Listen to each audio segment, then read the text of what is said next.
Hi, Rich. Thank you for joining us today for our lockdown interviews. And you're from an organisation called Fusion Movement. So if you could tell us a little bit more about what you do and what Fusion Movement does, that'd be great. Yeah, thank you, Natasha. Good to be with you. Yeah, I've been involved in Fusion. We are a movement that really believes that every student deserves to hear the gospel and find a home in the local church. And that's what we've been spending 23 years looking to do.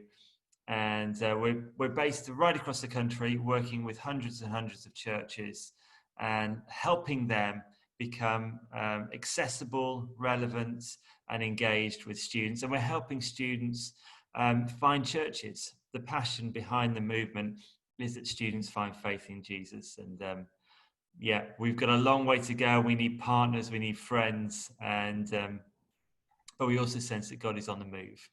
Yeah, definitely. It's been a very strange time that we've been in. So how do you feel that this isolation and the lockdown has affected students? I think it's been huge. I have a 17-year-old daughter, so she's not quite a student, but I think young people have had a really tough time. And it's been particularly tough emotionally and mentally. If you think back to your teenage years, 6 months in teenage years is a bit like 5 years in your 30s in terms of the development, the social interaction, you're finding out about yourself. And so I think it's been a tough time. I don't think it means that God can't work with them or do things, but I've been very aware that we must be praying for this generation. I know we're praying for them all the time, but I kind of feel that we need to step up our prayers and concern for them. So students have fared in different ways. Those who've gone home, depending on what home they've gone to, it's been a mix. So you've got the whole spectrum there, but generally it's been a disappointing time because they've gone away to university, they're becoming young adults, they're moving away from home, and all of a sudden they're back home. Yeah. And some of them are back home before they barely started, and some are finishing off their university years without any of the normal celebrations, the graduate balls, that sort of thing. And it's kind of, their university years are fizzling out rather than being celebrated with clear markers. So it's quite disorientating. Yeah, I can imagine. So what have you guys done to try and help students navigate this period of time and, you know, the effect that it might have going forward, particularly new students as well? I think we felt as a movement just before lockdown, God spoke to us around three things really clearly. One was what we sow in this season really matters. Yeah. The other was that there's ground to be taken or lost. And the other was really a question of what does it mean to seek first the kingdom whilst all this is going on? And at the start of the pandemic, it was very, very scary for lots of people. And we just felt like it wasn't about self-protection, but how do we give ourselves to a kingdom cause, trusting that God will supply our needs and supply the needs of students. So we decided we wouldn't furlough anybody, and we've just kept going. And we've tried to adapt to the new restrictions and what's going on. So we moved all our training online, did lots and lots of small group training online in the first 6 weeks. That's slowed a bit. But alongside that, we've done training for graduates, helping them think about the transition into what's next. Some of them have got opportunities. Some of them had opportunities that have now been taken away.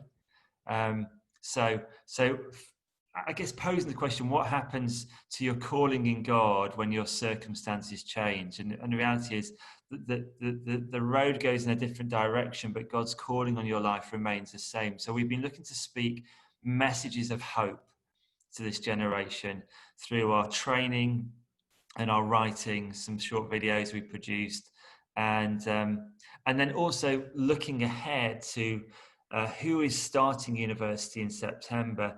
Again, they are starting in very unusual circumstances, and they are getting there in very unusual circumstances. They won't have sat exams, I mean, it's quite extraordinary, the fact that they'll be getting placed at university. They've spent 2 years preparing to sit exams that they've never sat, and now they're off to university, going into a context that they probably imagined would be one thing, but will be something a little bit different.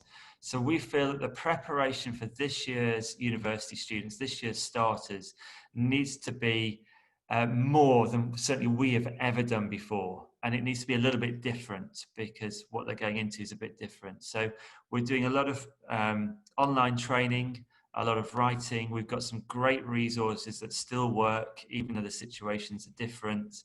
And we're kind of looking to get the word out and say, come and help this generation prepare for university well, because we believe God's on them. He's got good things for them. There's good opportunities for them, but we want to prepare them as well as we possibly can. Yeah, I think it's such unusual times, and I know I've got a 3-year-old, and he went back to nursery a few weeks ago, and I think they're expecting to go back to the same normality, and then they get there and it's not, and then he didn't want to go. So it's actually taken 4 weeks for him to get to, today was the first day where he actually wanted to go to nursery. So you know, I can imagine new students. I remember when I first went to university, and the first day it's like, and just everything's going to be so different from what you've expected. So I think, yeah, we really need to up the prayer for the student community, and that's what WPC is about. Yes. So I have had a look on your website as well. You've got some great resources. So you know, I'd encourage people to go there. That's fusionmovement.org. But right, how can we pray for students at this time? I think, you know, there's the personal prayers for maybe the students we know, we're aware of, and then I think there's just a general contending for a generation.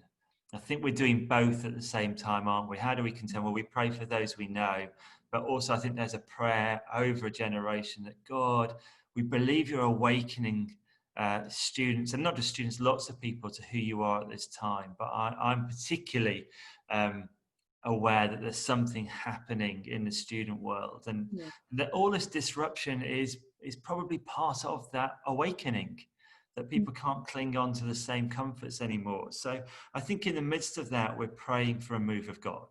Yes. We're also praying for the Christian students, that they will be able to stand at this time. So the things of hope, that they're going to be going to university with hope, with a sense of calling, and practically that they will have been prepared, that they will have come across either our resources or other resources. They'll have connected with others who can talk through the questions that they probably have, and pray through them, and look at who is it that they're going to be at university, who is it that they are becoming that is aligned with who God is calling them to be and wants them to be and has for them. So we really want to encourage that trajectory to start well.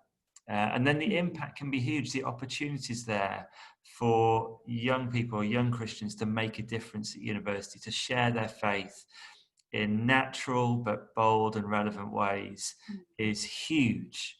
Even with social distancing measures in place, there'll be great opportunities to be sharing faith. So those things really, great preparation, contending for a generation, and for the boldness that they will go knowing that God is with them, and that he has things for them to do at university. Amen. And I think as well, also for them to find a good church. You know, that's really important, isn't it? Because, you know, you go into this new place, new people. You know, if you're a Christian, especially, it's great for you to be around, you know, people of God who can kind of be there to help and support you. So I think that's another thing to pray for. Absolutely. And we've got a very practical app called Student Link Up, and you can download that from the app stores, and that lists 1,800 churches in the UK and lots of student churches, and students can get in contact with the churches before they go. In fact, there's an article on our website at the moment around preparing for university in a time of uncertainty.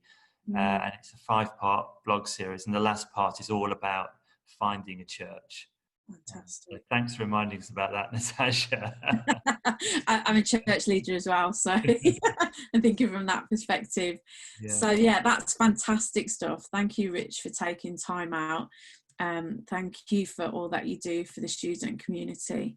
And yeah, so obviously we're going to try and mobilise our people to pray, particularly for students at this time, because we had planned to be praying for students throughout the month of August. So Amazing.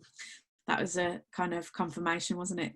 Yeah, and if there's anything that we can do, we've got a team of 25 people scattered around the country, but they're all available now in terms of Zoom and online. If there's anything that we can do for people, do get in contact. We're incredibly available and ready to serve and to help. Fantastic. Well, thank you for taking your time out.